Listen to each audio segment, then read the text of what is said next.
Y aquí, bueno, en la mitad del tráfico de la hermosa Ciudad de México. Vamos a empezar a grabar este video porque si no, no nos va a dar tiempo a hacer todo lo que teníamos que hacer hoy.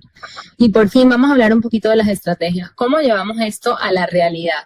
Hablamos de validación, pero no aprobación. Hablamos de límites que dan espacios. Hablamos de que los límites son amor, que no debemos confundir límites con castigos y que no debemos pensar que ser rigurosos es falta de amor, porque al contrario, tal como nos dice nuestro Jajamín, el que no corrige a su hijo no tiene suficiente amor por él. Ellos usan otras palabras, pero bueno, vamos a decirlo de esta manera. Bueno, esa es la estrategia número 1. No hay manera de corregir en la mitad de un estallido emocional. Cuando el volcán está en erupción, no hay nada que se pueda hacer. Ya sabemos desde la neurociencia que si la amígdala, las emociones están exacerbadas, si la persona está alterada, no hay corteza prefrontal que funcione. Entonces, la técnica. Primero, vamos a hacer que las cosas bajen y se calmen. Voz suave, contacto visual. Si es un niño pequeñito, nos ponemos a su altura. Bajamos, nos agachamos, lo miramos. Esta contención física, esta parte de tocarlo, de agarrarlo, de ayudar que físicamente sienta el límite con ternura. Voz baja en la medida de lo posible.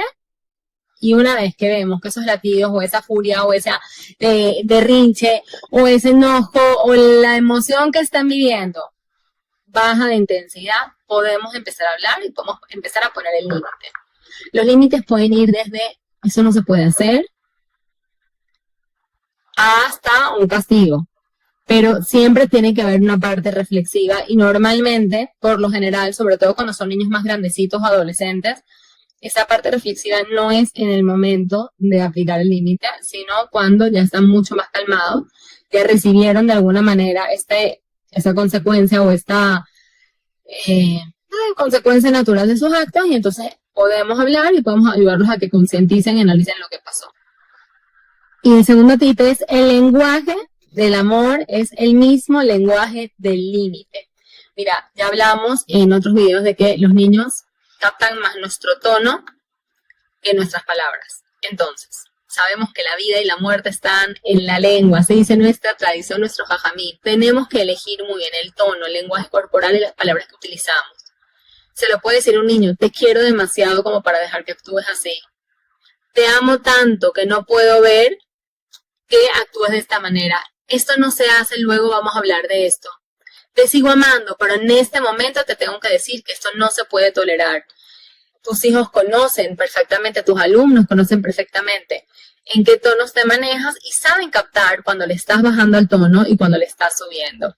Lenguaje del límite es lenguaje del amor, tono, lenguaje corporal cálido, cariñoso y tono de voz suave. El mensaje puede ser firme, pero no rudo.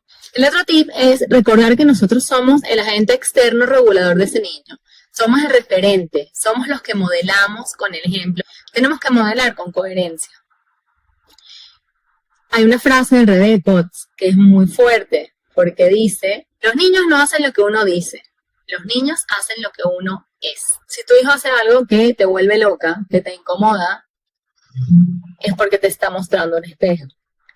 Entonces ahí eso duele mucho, ouch, pero es la realidad. Y en el momento que nos damos cuenta que es la realidad, podemos actuar para que esto mejore. Entonces, si el tema te desborda, si el tema te vuelve loca, que sepas que es un espejo de algo, no necesariamente exactamente, pero de alguna forma, tal vez en otra expresión, pero de alguna forma eso es algo que tú también traes y que también tienes que trabajar.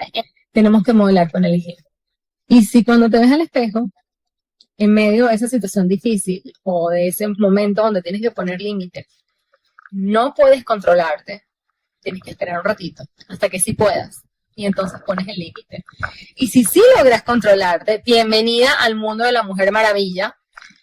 Pero te voy a decir un secreto. Eso no dura mucho tiempo. Eso se tiene que conquistar cada vez. Es un título que caduca.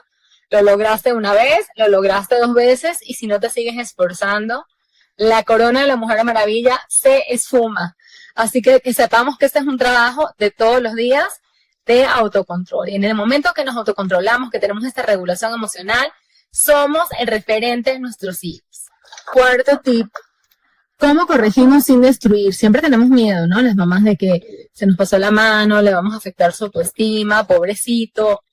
Ese miedo es muy normal, pero entonces nosotros tenemos que saber que si combinamos Gesed con Geburah, la bondad con la estructura, vamos a tener una combinación perfecta.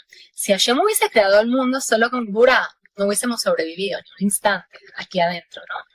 Y si fuera solo Gesed, posiblemente tampoco. Nosotros vemos que en nuestra rutina como Yehudiot, tenemos amor con estructura. Cada una de las mitzvot que Hashem nos dio es un regalo de amor, es una expresión de afecto y de cariño neta para nosotros y al mismo tiempo nos da estructura. Por eso, justamente por eso es una expresión de amor. Shabbat, Berajot, Kashrut, los Hagin, el Tzniut, las Tefilot, todo lo que hacemos en nuestro día tiene esta combinación maravillosa que nosotros tenemos que alcanzar y emular. Entonces aquí te dejo 4 pasos que debes recordar, que debemos recordar todas como mamás y educadoras. 1, trata siempre de corregir en privado. Hay niños muy sensibles. A mí me ha pasado, son errores que uno va cometiendo en el camino y ya con los años de experiencia trata uno de cometerlos menos, pero hay niños muy sensibles y cuando les llamamos la atención delante de todos se sienten vulnerables, incluso se pueden sentir humillados. Eso es real. Hay otros que no. Entonces no podemos medir a uno con la vara del otro. Siempre tratemos en la medida de lo posible de corregir en privado. Si la situación no los permite, a veces hay que detener la situación y hay personas alrededor. Sin embargo, la corrección, el musar, la reflexión, toda esta parte, que sea en privado. 2, a veces funciona decir a los niños cómo quieres hacer. Es decir, darles a elegir. Parece una locura. O sea, te voy a dejar elegir tu consecuencia. No me refiero exactamente a eso, aunque podría ser, dependiendo del caso. ¿Quieres hablar ahorita o en 5 minutos? Yo lo uso mucho en el colegio cuando hay una situación que requiere, ¿no? Avisar a los papás. Siempre les pregunto, ¿quieres que le mande la carta a tus papás ahora o prefieres en la noche después de que tú hables con ellos? Y es sorprendente la variedad de respuestas y de reacciones ante esta pregunta.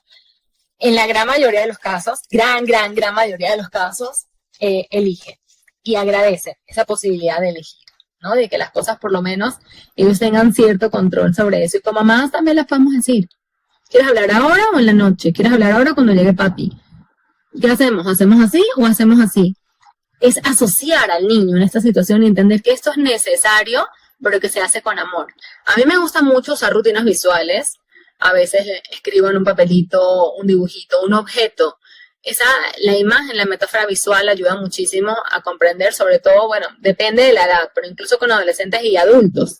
Es muy, muy valioso este recurso. Y otro que es sine qua non, es obligatorio. No debemos perder de vista la reparación. Lo que se hizo se tiene que reparar.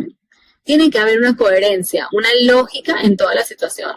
Stop, hay que detener esta acción.